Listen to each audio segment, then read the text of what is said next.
ดสันดอนสนุกโยกนิทานตามเดือง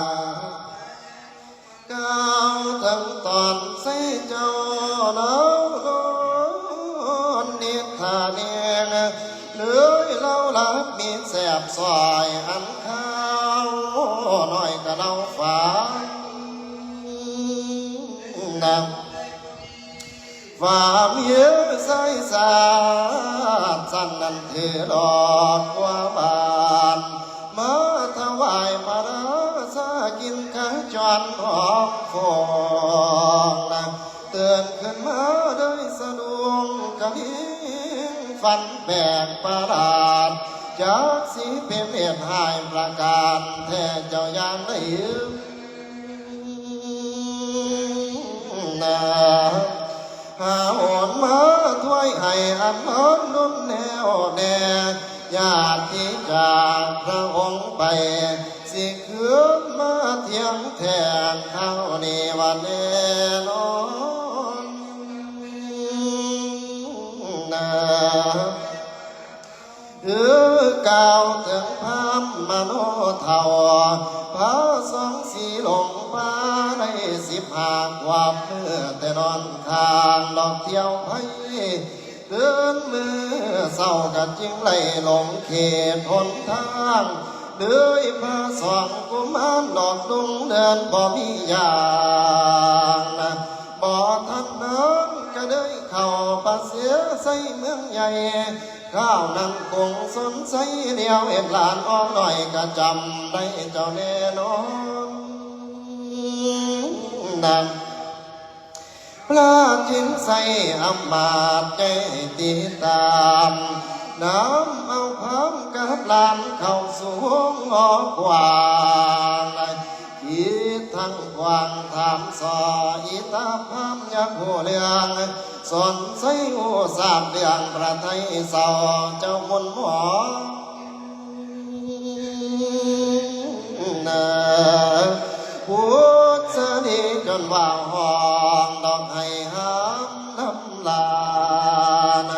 บริวารเนื่องน้องกำให้ทั้งให้ได้เห็นสองล้านน้อยภาพอนุโนเรื่องเกห้อยแสดตีเลือดอาบย่อยกะเลยให้สายแต่กำนัดละนาสาธายุ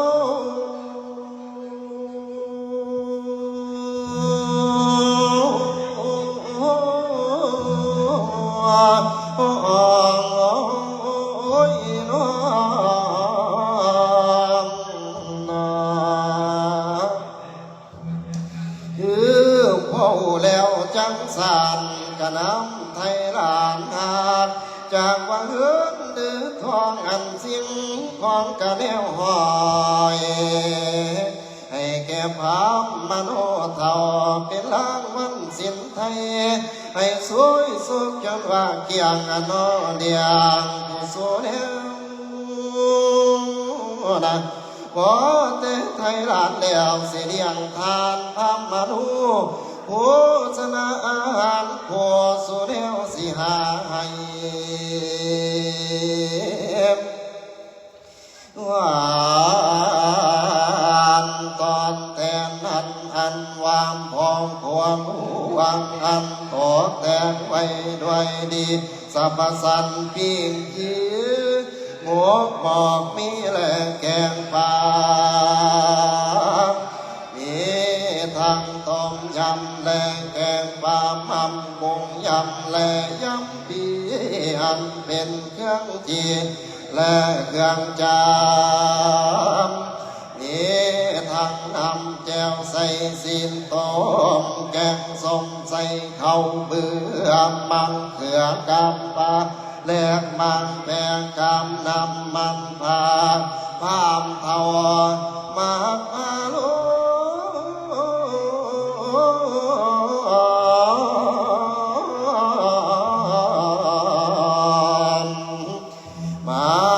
กองเลี้ยวหลังเห็นทุ่งพางวางนางเห็นทุ่งพายความ องกินลายมันกองหัวโยนิยมยามมันความอยากนำลายคือไอเท่าผีเปื่อยสร้างจุวมเท่าหีบรวมกว่ากินผาตามดินเต็มป่าศีลปามมากเลือลายพามทอมาพาลู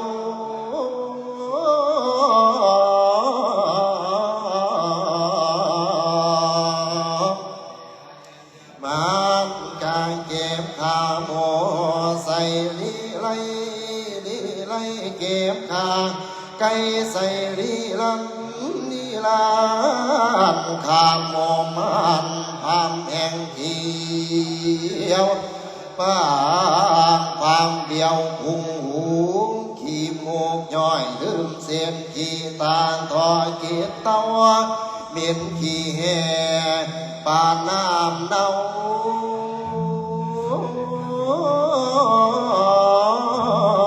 พี่ตายก็แทนนั้นมันก็ไปเอามังวางมากินหมดสามขันกินมาทั้งหมดสามพร้อมกินมังคำพร้อมหมดสามกระซึ่งบ่แทนทอนนั้นมันก่อนกินมังพร้าวหมดเจ็บแสงกินแกงหมดเจ็บหมอราสามหู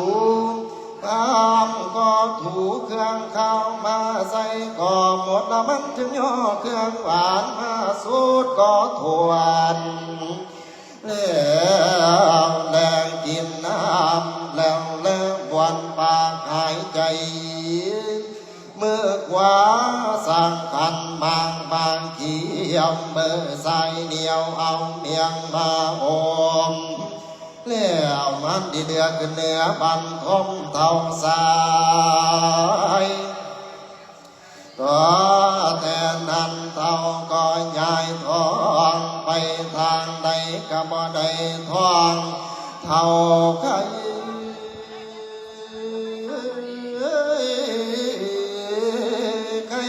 คุ้มค่าเท้าเฮงหอนไว้โยมกลางปราสาทใจเท่าจังคานกิ้งเกือกอยู่ลีเลือมือใส่เส้นน้ำตามือขวาลูกทองน้อยห้องให้ว่าอุ้ยโอ้ยโอ้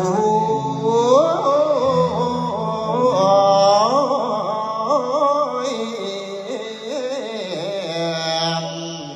เหมือนดังเป็นพยานป่วยตามมือ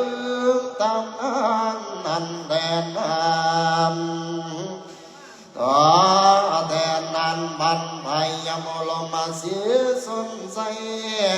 จิงอีโลความเท่าเนาเบสี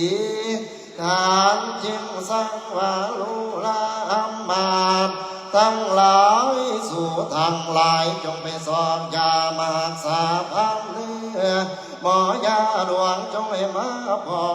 อันว่าหมอยาหน่อยจงให้มาพอพันต่อแต่นั้นเขาทั้งหลายยิงไปสอบหายาอันใดก็บ่ได้จึงไปให้มายิงไปได้หากไม่ใครข้าขอหลอกข้าขอเมื่อมาฝนใส่ทองพามแบบทองพามกับพ่อแอมเขาจึงห่างมังแบบมาฝนใส่ให้ทองพามสัวทองพอพามกับพ่อสัว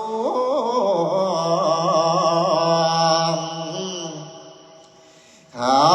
จึงยามปันจูมาสนใส่ทองพามดีทองอีลุงพามกับพ่อดีเขาจึง ไปไล่หาความเขียมบางแสงให้ความกินในท้องความลงท้องความกะบ่รู้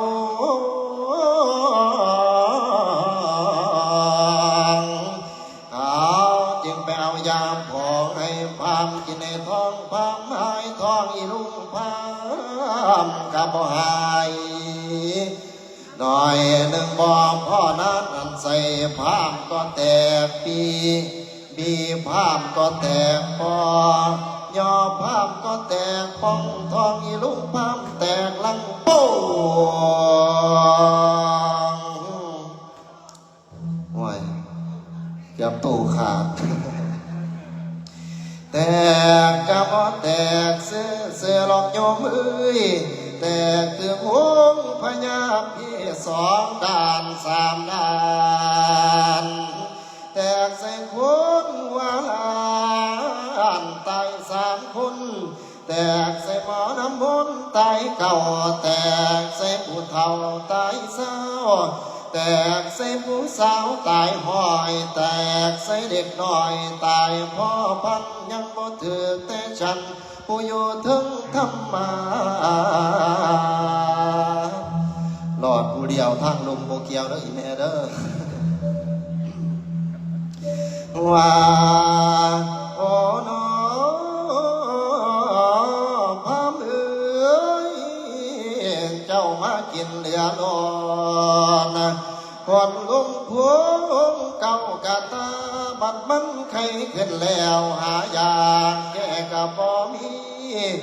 เจ้าสิได้เสียทีแม่ยินดีไฟกับทองยามสาวกับทั้งสามอีเลือกันปูผ่างเจ้าที่กับทั้งขันหลอกไม่ได้หอยสั่งเก่าขี้กาพามเอ้ยกับทั้งถวยปากว่าสิได้ทีมไม่แก้ไขโอ้ยคนทั้งหลายคันตายนั่นนะตายย้อนเจ็บตายย้อนไข่ตายย้อนโตกบไม่อันควายสนและฝ่าพาวาดวาดวงพามนี่นาตายย้อนสะแตกหาไรเศร้าบานเป็นสาดือนเจ้ามากินคือจังเทลงไหวแกงห้วยใส่หมากทั่วลาบเดือดหัวเมื่อตั้งหากะซ้ำเป็นอย่างเจ้าสิบ่ตายแล้วมากลายกะเม็นม่ำตำหมักหุงเป็นขอเพียอีกอันหนึ่งแล้วมากลายกะเม็นน้ำต้มเพียเป็นยอดถวยสดบ่เศร้านะปากกะเหลากับลาบก้อยซอยลุงเป็นเส้นเส้นหมอตั้งว่าสามกะซ้ำมีเรื่องไปกินเล่นแต่ก่อนเพียนสีนคว่างตาเล่ากะซอยกินเล่นหมดเคียงจนได้เอาไปเสื่องอีแม่เฮ้ย30 กีบจนว่าเกียงไปกินเล่นแต่อยู่นอนสองให้ทุงสะทุสมาจากว่าคมหรือว่าโอ้แบ่งให้เราเท่าละ2-3 หัวก็เลยบ่ทองไปกินเองแต่บ่ลงนั่นนาสาธา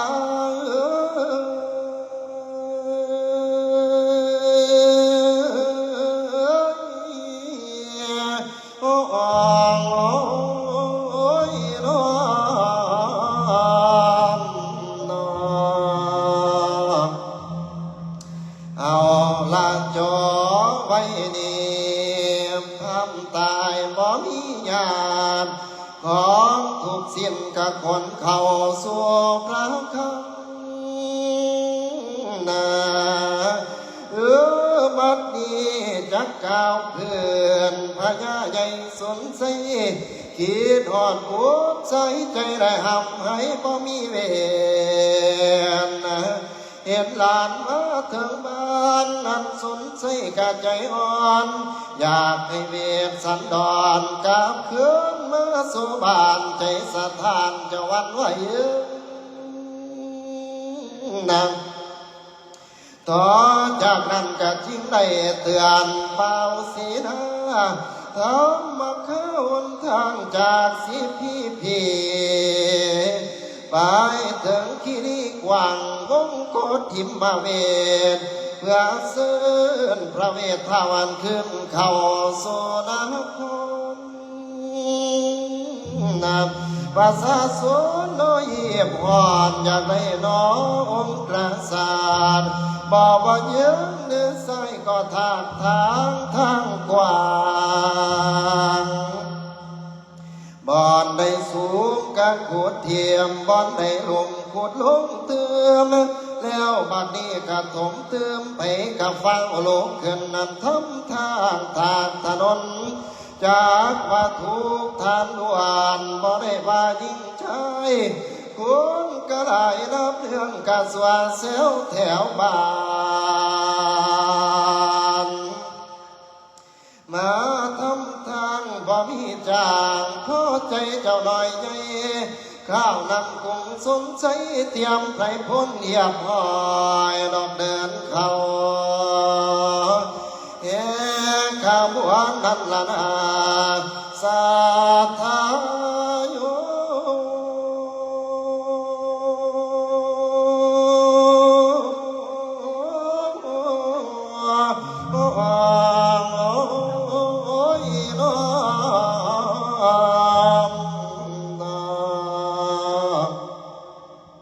เอาละตอนนี้นานจบกันที่มหาลานสิบเก้าประคาถาทวนสิโยมวนมาไว้ก่อนนะมูลอาจารย์สองสีนันเพิ่นสอนที่เทศนาเสียสาคตินะคมกันหลอกต่อไปเลือทานอาวสานตัวขาพระอนันต์โจยดีสากรฟังเพิ่นเทศต่อสอนประวันคอยสิไว้ก่อนนั้นละนาสาธา